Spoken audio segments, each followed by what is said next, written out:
Selamat pagi dan salam sejahtera untuk kita semua. Kepada yang terhormat Bapak, Ibu dosen, dan para penguji. Uji kinerja PPG dalam jabatan tahun 2025. Perkenalkan, nama saya Florentina SAG, Guru Pendidikan Agama Katolik dan Budi Pekerti di SMK Negeri 1 Balai, dan sekaligus mahasiswa PPG dalam jabatan HIPS 3 tahun 2025 di LPTK Sekolah Tinggi Pastoral Kateketik Santo Fransiskus Asisi Semarang dengan NIM 25309596. Pada hari ini, Rabu, tanggal 8 Oktober 2025, saya akan melaksanakan praktik pembelajaran pendidikan agama Katolik dan Budi Pekerti kelas 11 akuntansi dengan materi peran hierarki dalam gereja Katolik. Selamat menyaksikan.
Sebelum kita masuk materi, kita awali dengan lagu.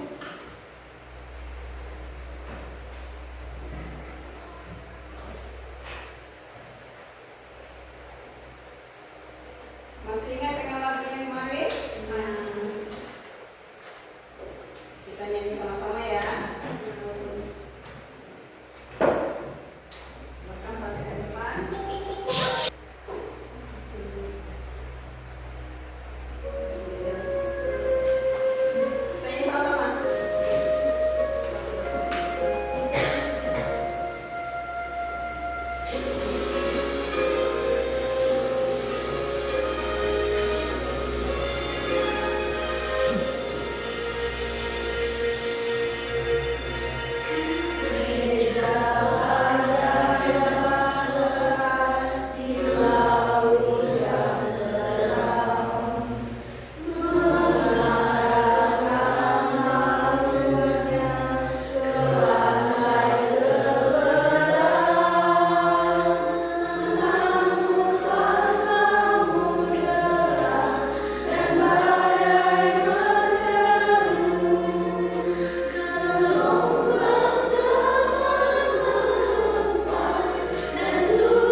Baik, masih bisa lanjut?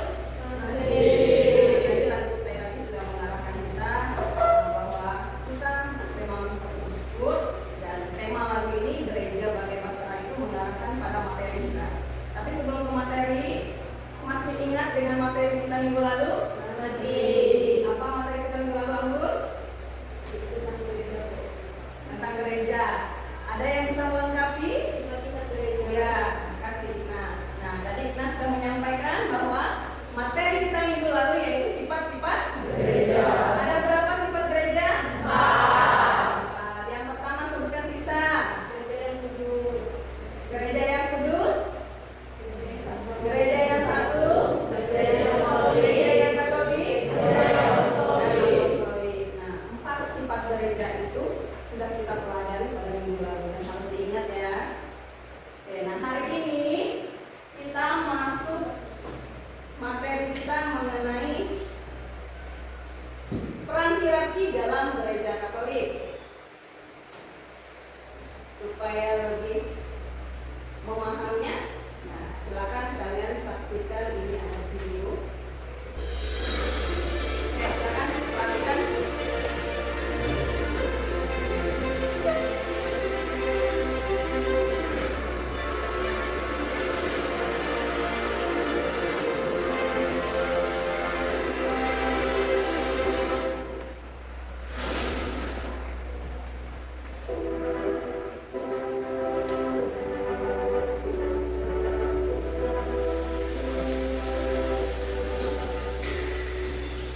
Halo sobat sekalian, selamat datang di program Seputar Katolik.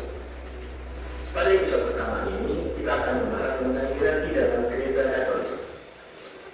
Ya, salah satu ciri khas yang ada dalam gereja Katolik adalah adanya hierarki. Tentu kebanyakan dari sobat sudah tidak asing lagi dengan kata hierarki. Kata hierarki sering diidentikan dengan susunan jabatan atau susunan kepemimpinan. Sebenarnya, kata hierarki berasal dari bahasa Yunani, hierarkia, yang artinya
Uskup biasanya adalah imam yang dipilih untuk menerima arti secara uskup dan ditugaskan untuk memimpin suatu keuskupan.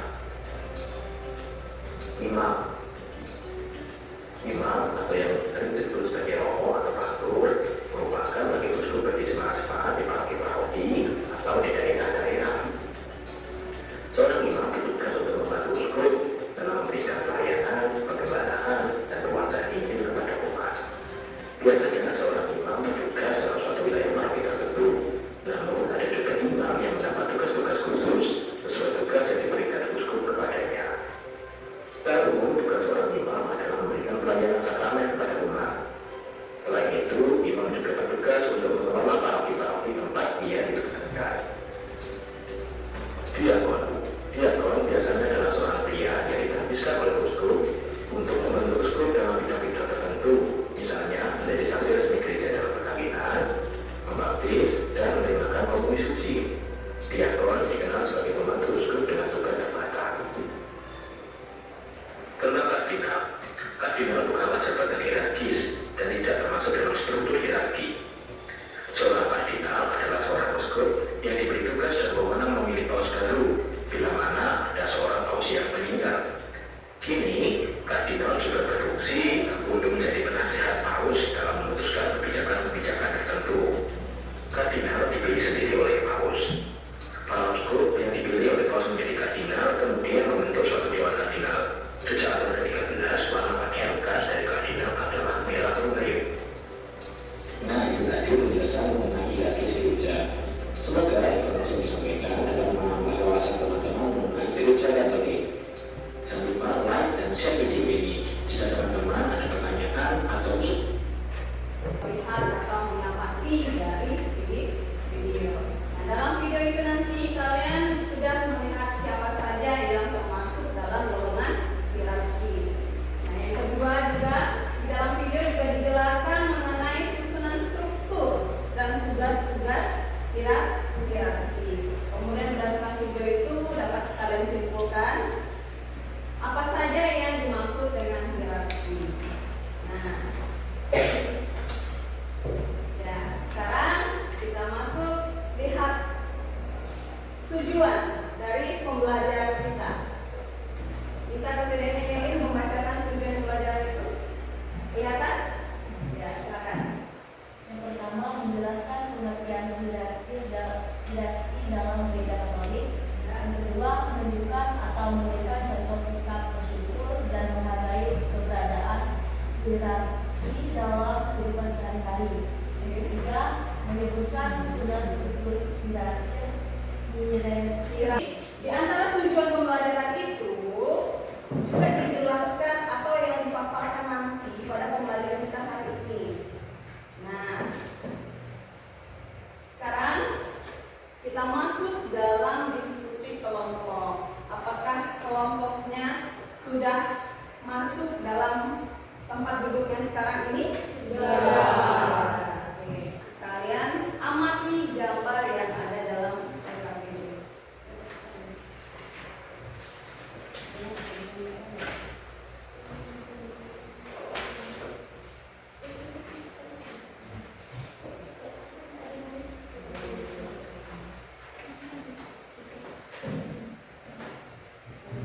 Di dalam LKPD itu dapat kalian lihat di situ.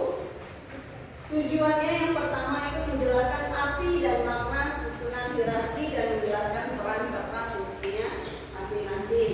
Nah, petunjuk untuk mengerjakan LKPD itu yang pertama sering kita mengamati dan menganalisis gambar. Nah, di situ ada 4 gambar yang berkaitan juga dengan video yang kalian amati tadi yang pertama kali. Nah, kemudian yang kedua sendiri menjawab pertanyaannya. Silakan bertanya supaya nanti saat mengerjakan dapat bagian masing-masing.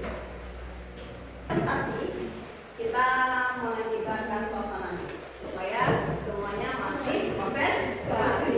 Masih konsentrasi? Masih. Kita berpasang-pasangan. Cari dua-dua orang. Speaking kita hari ini yaitu berkaitan dengan sakit, sikut, dan sikat. Nanti kalau sakit pegang perutnya,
kelompok 3 itu ayat 17, kelompok 4 itu ayat 18, kelompok 5 ayat yang 19. Nanti setelah Ibu membaca perikopnya, langsung kelompok 1 membacakan ayat 15. Siap ya? Berapa semuanya? Sudah.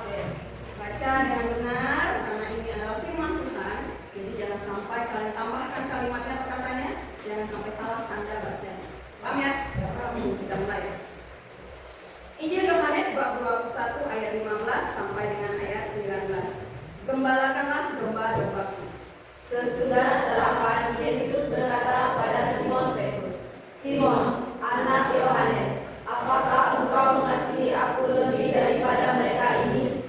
Jawab Petrus kepadanya, benar Tuhan, engkau tahu bahwa aku mengasihi engkau. Kata Yesus kepadanya, gembalakanlah domba-dombaku. Ayat 16. Kata Yesus pula kepadanya untuk kedua kalinya, Simon, anak Yohanes, apakah engkau mengasihi aku? Jawab Petrus kepadanya, benar Tuhan, engkau tahu bahwa aku mengasihi engkau. Kata Yesus kepadanya, gembalakanlah domba-dombaku. Ayat 18. Kata Yesus kepadanya untuk ketiga kalinya, Simon, anak Yohanes, apakah engkau mengasihi aku? Maka sedih hati Petrus karena Yesus berkata untuk ketiga kalinya, apakah engkau mengasihi aku? Dan ia berkata kepadanya, Tuhan, engkau tahu segala sesuatu, engkau tahu bahwa aku mengasihi engkau. Kata Yesus kepadanya, gembalakanlah domba-dombaku. Ayat 18. Aku berkata kepadamu, sesungguhnya Ulangi ayat 18. 1, 2, 3. aku berkata kepadamu, sesungguhnya ketika engkau masih muda, engkau mengikat pinggangmu sendiri, dan engkau jalan kemana saja engkau hendaki. Tetapi jika engkau sudah menjadi tua, engkau akan mengulurkan tanganmu, dan orang lain akan mengikat engkau, dan membawa engkau ke tempat yang tidak engkau hendaki. Dan hal ini dikatakannya untuk menyatakan bagaimana Petrus akan mati dan memuliakan Allah. Sesudah mengatakan demikian, ia berkata kepada Petrus, ikutlah aku. Demikianlah sabda Tuhan. Syukur kepada Allah. Nah, baik, di dalam firman Tuhan ini berkaitan sekali dengan tugas-tugas atau dengan peran di dalam gereja Katolik. Nah, di situ dikatakan bahwa di mana Yesus bertanya kepada Petrus, ya, dan Yesus juga mempertanyakan apakah Petrus mengasihi Yesus. Nah, Petrus juga menjadi pilihan di situ, menjadi gembala, yaitu gembala domba. Dalam KPD itu silakan nanti kalian jawab juga. Nah, setelah ini kita presentasi mengenai 4 gambar kira-kira ini. Sudah siap kelompok ini? Ya, silakan. Kita dengan presentasi dari kelompok ini ya.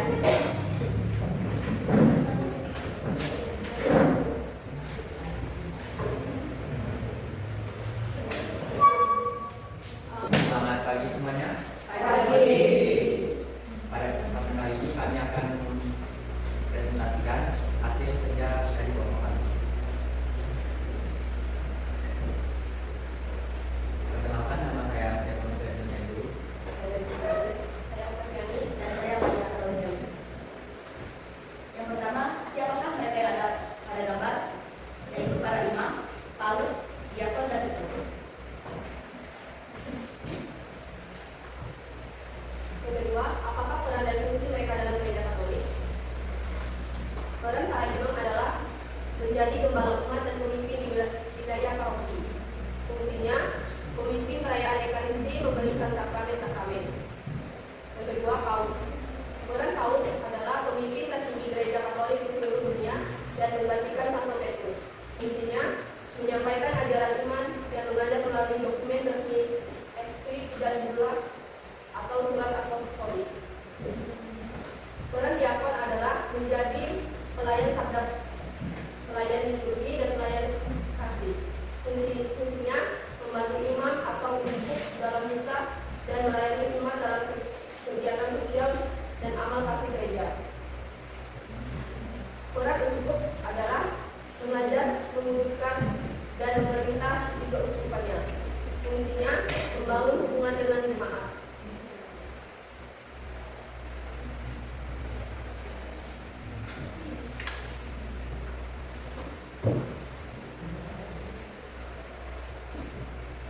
Apakah yang menjadi ciri khas mereka?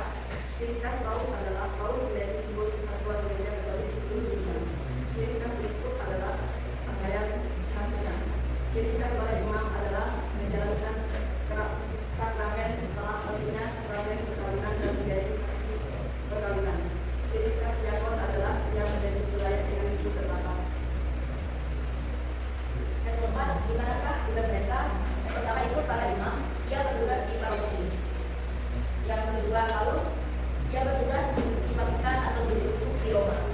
Yang ketiga diakon, tugas diakon itu bisa di paroki juga di keuskupan. Yang keempat uskup, ia bertugas di keuskupan.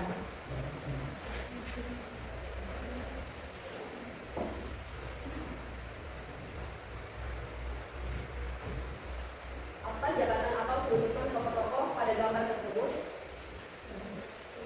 Kedudukan Paus adalah sebagai uskup Roma dan pemimpin tertinggi gereja Katolik. Kedudukan uskup adalah pemimpin tertinggi di keuskupan. Kedudukan imam adalah rekan kerja uskup melayani umat di tingkat paroki. Kedudukan diakon menjadi pelayan gereja yang membantu uskup atau imam.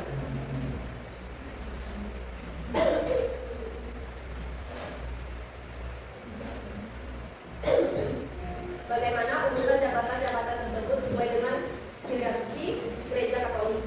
Yang pertama Paulus, yang kedua uskup, yang ketiga para imam atau romo, dan yang terakhir itu adalah diakon. Menurut kalian apakah hierarki itu? Hierarki adalah struktur kepemimpinan berjenjang dalam gereja Katolik, di mana setiap tingkatan memiliki tugas dan wewenang dan jasa tanggung jawab tertentu. Baik, apakah ada pertanyaan dari jawaban kelompok kami? Ya, silakan. Diberi kesempatan untuk bertanya. Silakan kelompok yang mau bertanya. Dari hasil diskusi kelompok kalian, coba buatkan kesimpulan tugas hierarki dalam gereja Katolik. Oke, kelompok anggur. Pertanyaannya. Buatkan kesimpulan dari tugas para hierarki yang kalian sudah jelaskan. Baiklah, saya akan menjawabkan pertanyaan dari kelompok Ambon. Tugas hierarki gereja Katolik adalah memberikan bimbingan rohani dan pengajaran, melayani umat melalui sakramen dan pelayanan serta memimpin dan menyatukan gereja dalam kesatuan iman yang diwariskan dari para rasul. Terima kasih. Oke, terima kasih. Atau ada tanggapan mengenai jawaban dari kelompok ini? Agak benar ya? Setuju ya? Setuju. Terima kasih. Silakan Adili. Sekian dari kelompok kami ucapkan terima kasih. Itu pertama. Kalian tadi jelaskan apa yang masing-masing kelompok paparkan di depan, sudah kalian presentasikan, di mana di situ dalam pertanyaan juga sudah disampaikan apa sih yang dimaksud dengan hierarki, ya kan? Nah, coba bacakan pengertian dan makna hierarki. Kata hierarki berasal dari bahasa Yunani hierarchie. Dia berarti jabatan suci, hieros suci, arsos jabatan, atau hierarki adalah asal usul suci atau tata susunan. Menurut ajaran resmi Gereja Katolik, susunan dan struktur hierarki sekaligus merupakan hierarki hakikat kehidupannya. Hierarki merujuk kepada struktur kepemimpinan gereja terdiri dari para pemimpin yang menerima takdisan suci, yaitu paus, uskup, imam, dan diakon. Dengan memahami peran hierarki, kita diharapkan dapat semakin menghargai kepemimpinan dalam gereja dan mampu menyebutkan struktur hierarki serta mendukung misi gereja untuk menyebarkan kabar gembira. Hierarki menjaga tradisi suci, memimpin umat menjadi teladan dan melayani sakramen sehingga menjaga kesatuan dan keharmonisan iman gereja. Terima kasih sudah membacakan. Nah, kalian perhatikan di sini. Pengertian dan makna hierarki tadi ada kata hierarki berasal dari bahasa Yunani yaitu hierarki. Nah, bukan hierarchie ya, tapi hierarki. Yang berarti jabatan suci, yaitu terbagi di dua kata, hieros suci dan arkos yaitu jabatan